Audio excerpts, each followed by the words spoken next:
ખાનગી હવામાનની સંસ્થા છે એ આપણા વિસ્તારમાં ઉત્તર ગુજરાતમાં, દક્ષિણી રાજસ્થાનમાં અને વાવ થરાદમાં આ વિસ્તારમાં અતિ ભારે વરસાદ થવાની અત્યારે શક્યતા દેખાઈ રહી છે. જે હવામાન મોડલો છે એ મોડલોના આધારે પણ આપણા વિસ્તારમાં ભારેથી અતિ ભારે વરસાદ થાય એવી શક્યતા દર્શાવી છે.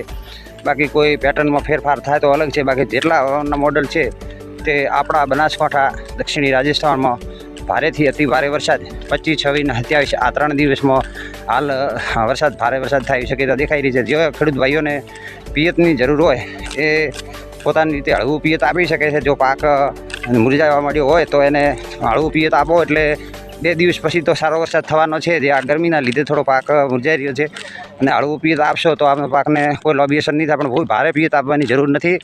80% આપણા વિસ્તારમાં 25 તારીખથી અતિ ભારે વરસાદ અને કોઈક વિસ્તારોમાં ખૂબ જ ખેતરો ભરે એવો ભારે વરસાદ થઈ જવાની હાલ શક્યતા હવામાનમાં દેખાઈ રહી છે.